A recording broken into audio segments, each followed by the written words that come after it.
ಆಚಿ ಮಸಾಲ. ಎಂತ ಅಡಿಗೆಯ ರುಚಿಯಾಗೋ ರಹಸ್ಯವು 20 ರೂಪಾಯಿ. ಇದು ಇಲ್ಲಿಯವರೆಗಿನ ಸಿಕ್ಕಾಪಟ್ಟೆ ಡ್ಯಾಮೇಜ್ ಮಾಡಿದೆ ಬಿಜೆಪಿಗೆ. ಇದು ಇನ್ನೂ ಮುಂದುವರೆದ್ರೆ ಇನ್ನಷ್ಟು ಇಮೇಜ್ ಡ್ಯಾಮೇಜ್ ಆಗುತ್ತೆ. ಸೊ ವಯಾ ಮೀಡಿಯಾ ಯಾವ ರೀತಿ ಈ ಒಂದು ಹೋರಾಟವನ್ನು ಹತ್ತಿಕ್ಕತ್ತೆ ಸರ್ಕಾರ, ಕಾದು ನೋಡೋಣ. ಇನ್ನು ದೆಹಲಿಯಲ್ಲಿ ದಿನೇ ದಿನೇ ತಾರಕಕ್ಕೇರ್ತಾ ಇದೆ ನೀಟ್ ಕಿಚ್ಚು. ಜಂತರ್ ಮಂತರ್ನಲ್ಲಿ ಮುಂದುವರೆದಿದೆ ಕಾಕ್ರೋಚ್ ಹೋರಾಟ. ಈ ಕಾಕ್ರೋಚ್ ಪ್ರತಿಭಟನೆಯ ಹಿನ್ನೆಲೆಯಲ್ಲಿ ದೆಹಲಿ ಮೆಟ್ರೋ ಸ್ತಬ್ಧವಾಗಿದೆ. ಮುಂಜಾಗ್ರತಾ ಕ್ರಮವಾಗಿ 18 ಮೆಟ್ರೋ ಸ್ಟೇಷನ್ಗಳನ್ನು ಬಂದ್ ಮಾಡಲಾಗಿದೆ. ಭದ್ರತೆಯ ಕಾರಣ ಕೊಟ್ಟು ದೆಹಲಿಯ ಎಲ್ಲ ಮದ್ಯದ ಅಂಗಡಿಗಳನ್ನು ಕೂಡ ಕ್ಲೋಸ್ ಮಾಡಲಾಗಿದೆ. ಬ್ಯಾರಿಕೇಡ್ಗಳನ್ನು ಹಾಕಲಾಗಿದೆ. ಭದ್ರತಾ ಸಿಬ್ಬಂದಿಗಳನ್ನು ಹೆಚ್ಚು ಮಾಡಿದ್ದಾರೆ ಪೊಲೀಸರು. ಯಾಕೆಂದರೆ ಈ ವೀಕೆಂಡ್ ಆದ್ದರಿಂದ ಇನ್ನು ಭಾಳಷ್ಟು ಸಂಖ್ಯೆಯಲ್ಲಿ ಯೂತ್ಸ್ ಇಲ್ಲಿಗೆ ಬರಬಹುದು. ನಾಟ್ ಓನ್ಲಿ ದೆಹಲಿ, ರಾಷ್ಟ್ರದ ಹಲವಾರು ರಾಜ್ಯಗಳಿಂದ 2 ದಿನ ರಜೆ ಇರೋದ್ರಿಂದ ದೆಹಲಿಯ ಜಂತರ್ ಮಂತರ್ಗೆ ಸಾಗರೋತ್ಪಾದಿಯಲ್ಲಿ ಜನ ಹರಿದು ಬರ್ತಾ ಇದ್ದಾರೆ. ಹೀಗಾಗಿ ಭದ್ರತೆಯನ್ನು ಹೆಚ್ಚು ಮಾಡಲಾಗಿದೆ.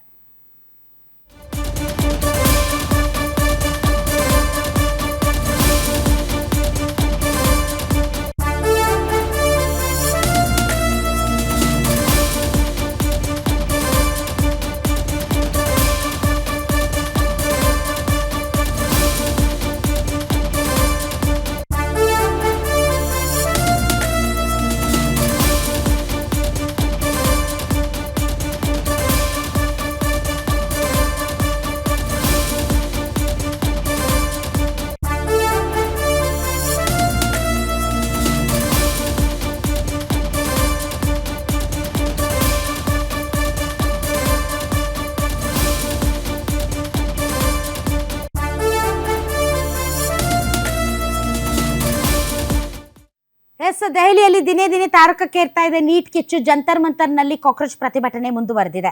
ಇವತ್ತು ಮತ್ತು ನಾಳೆ ರಜೆ ಇರುವುದರಿಂದ ಸಾಕಷ್ಟು ಸಂಖ್ಯೆಯಲ್ಲಿ ಜನ ಈ ಒಂದು ಪ್ರತಿಭಟನೆಗೆ ಬರುವಂತಹ ಸಾಧ್ಯತೆ ಇದೆ. ಹಾಗಾಗಿ ಈ ಪ್ರತಿಭಟನೆಯ ಹಿನ್ನೆಲೆಯಲ್ಲಿ ದೆಹಲಿ ಮೆಟ್ರೋ ಸ್ಟೇಷನ್ಗಳಲ್ಲಿ ಬಹಳಷ್ಟು ಭದ್ರತೆಯನ್ನು ಏರ್ಪಡಿಸಲಾಗಿದೆ. ಮೋರೋವರ್ ಮೆಟ್ರೋ ಸ್ಟೇಷನ್ಗಳನ್ನು ಬಂದ್ ಮಾಡಲಾಗಿದೆ. ದೆಹಲಿಯ ಎಲ್ಲ ಮದ್ಯದ ಅಂಗಡಿಗಳನ್ನು ಕ್ಲೋಸ್ ಮಾಡಲಾಗಿದೆ. ಪ್ರತಿಭಟನಾ ಸ್ಥಳಗಳಲ್ಲಿ ಹೆಚ್ಚು ಬ್ಯಾರಿಕೇಡ್ಗಳನ್ನು ಹಾಕಲಾಗಿದೆ ಮತ್ತು ಭದ್ರತಾ ಸಿಬ್ಬಂದಿಗಳನ್ನು ಪೊಲೀಸರು ಹೆಚ್ಚು ಮಾಡಿದ್ದಾರೆ. ಜುಲೈ 20ನೇ ತಾರೀಕು ಇದೇ ರೀತಿ ಸಂಸತ್ ಚಲೋ ಏನು ಹೋರಾಟ ನಡೆದಿತ್ತು, ಆಗ ಸಾಗರೋಪಾದಿಯಲ್ಲಿ ಲಕ್ಷಾಂತರ ಯೂತ್ಸ್ ಸೇರಿದ್ರು ಮತ್ತು ಪೊಲೀಸರು ಮತ್ತು ಅಲ್ಲಿರುವಂಥ ಪ್ರತಿಭಟನಾಕಾರರ ನಡುವೆ ಉದ್ವಿಗ್ನ ವಾತಾವರಣ ನಿರ್ಮಾಣ ಆಯಿತು. ಪೊಲೀಸರು ಹೇಗೆ ಹೊಡೆದ್ರು, ಅದಕ್ಕೆ ವಿದ್ಯಾರ್ಥಿಗಳು ಹೇಗೆ ರಿಯಾಕ್ಟ್ ಮಾಡಿದ್ರು, ಇಡೀ ದೇಶದ ಜನ ಅದಕ್ಕೆ ಸಾಕ್ಷಿ ಇದ್ದಾರೆ. ಪ್ರತಿಭಟನೆ ಈಗಲೂ ಮುಂದುವರಿತಾ ಇದೆ. ಇನ್ನೂ ಜನ ಸೇರುವಂಥ ಸಾಧ್ಯತೆ ಇದೆ. ಧರ್ಮೇಂದ್ರ ಪ್ರಧಾನ್ ಅವರ ರಾಜೀನಾಮೆ ಸರ್ಕಾರ ತೆಗೆದುಕೊಳ್ತಾ ಇಲ್ಲ. ಇವರು ಪ್ರತಿಭಟನೆಯನ್ನು ಕೈ ಬಿಡ್ತಾ ಇಲ್ಲ. ಇವತ್ತು ಹೆಚ್ಚಿನ ಸಂಖ್ಯೆಯಲ್ಲಿ ಜನ ಭಾಗವಹಿಸೋದ್ರಿಂದ ಇವತ್ತು ಏನಾದರೂ ಹೆಚ್ಚು ಕಡಿಮೆ ಆಗುತ್ತಾ ಗೊತ್ತಿಲ್ಲ. ಬಟ್ ಡೆಫಿನೆಟ್ಲಿ ಶಾಂತಿಯುತ ಹೋರಾಟದ ಬಗ್ಗೆ ಎಲ್ಲರೂ ಮಾತಾಡ್ತಾ ಇರೋದ್ರಿಂದ ಜುಲೈ 20ರ ನಂತರ ಶಾಂತಿಯುತವಾಗಿ ಹೋರಾಟ ನಡೀತಾ ಇರೋದ್ರಿಂದ ಯಾವುದೇ ರೀತಿಯ ಅಹಿತಕರ ಘಟನೆಗಳು ನಡೆಯದಂತೆ ಸರ್ಕಾರ ಮುಂಜಾಗ್ರತಾ ಕ್ರಮ ತೆಗೆದುಕೊಂಡಿದೆ.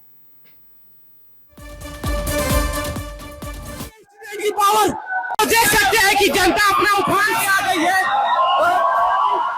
छलांग लगाकर कूदकर भाग रही है.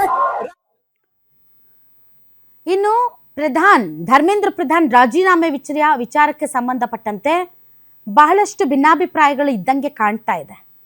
ಯಾಕೆ ಅಂದರೆ ಸೋನಮ್ ವಾಂಗ್ಚುಕ್ ಏನು 26 ದಿನಗಳಿಂದ ಉಪವಾಸ ಸತ್ಯಾಗ್ರಹ ಮಾಡಿ ಈಗ ತಮ್ಮ ಉಪವಾಸ ಸತ್ಯಾಗ್ರಹವನ್ನು ಬ್ರೇಕ್ ಮಾಡಿದ್ದಾರೆ. ಅವ್ರು ಹೇಳ್ತಾ ಇರೋದು ಅಸಲಿಗೆ ನಾನು ಧರ್ಮೇಂದ್ರ ಪ್ರಧಾನ್ ಅವರ ರಾಜೀನಾಮೆ ಕೇಳಿಲ್ಲ ಅಂತ. ಇದು ಈಗ ಬಹಳಷ್ಟು ಚರ್ಚೆ ಆಗ್ತಾ ಇದೆ.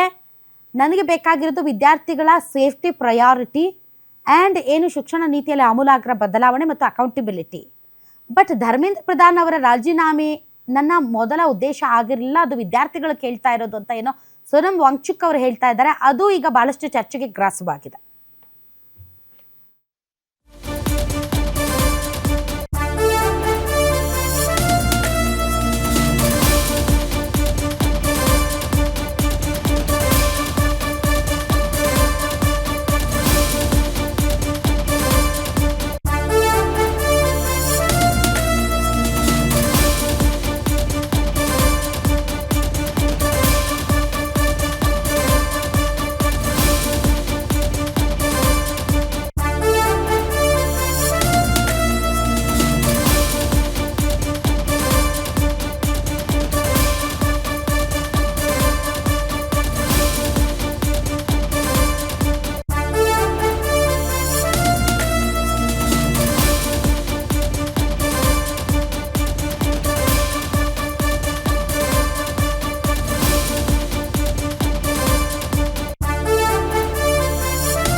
ಧರ್ಮೇಂದ್ರ ಪ್ರಧಾನ್ ರಾಜೀನಾಮೆಯಿಂದ ಎಲ್ಲ ಬಗೆಹರಿಯುತ್ತಾ? ಪ್ರಧಾನ್ ರಾಜೀನಾಮೆಗೂ ಮೊದಲು ವಾಂಗ್ಚುಕ್ ಉಪವಾಸ ಕೈಬಿಟ್ಟಿದ್ಯಾಕೆ ಅಂತ ಸಾಮಾಜಿಕ ಮಾಧ್ಯಮಗಳಲ್ಲಿ ಸೋನಂ ವಾಂಗ್ಚುಕ್ಗೆ ಹಲವರು ಪ್ರಶ್ನೆ ಕೇಳ್ತಾ ಇದ್ದಾರೆ. ರಾಜೀನಾಮೆ ಕೊಡೋದಕ್ಕಿಂತ ಮುಂಚೆನೇ ಉಪವಾಸ ಯಾಕೆ ಸೋನಂ ಅವರು ಕೈಬಿಟ್ರು ಅನ್ನುವಂತಹ ಟೀಕೆಗಳು ಈಗ ಬಹಳ ಸರ್ಕ್ಯುಲೇಟ್ ಆಗ್ತಾ ಇದೆ. ಅದಕ್ಕೆ ಸೋನಂ ವಾಂಗ್ಚುಕ್ ಅವರು ರಿಯಾಕ್ಟ್ ಮಾಡಿದ್ದಾರೆ. ಧರ್ಮೇಂದ್ರ ಪ್ರಧಾನ್ ರಾಜೀನಾಮೆ ನನಗೆ ಮುಖ್ಯ ಅಲ್ವೇ ಅಲ್ಲ. ಪ್ರತಿಭಟನಾ ನಿರತ ವಿದ್ಯಾರ್ಥಿಗಳ ಮೇಲೆ ಕಾನೂನು ಕ್ರಮ ಆಗಬಾರ್ದು. ವಿದ್ಯಾರ್ಥಿಗಳ ಭವಿಷ್ಯ ನನಗೆ ಮುಖ್ಯ ಅಂತ ಹೇಳಿದ್ದಾರೆ.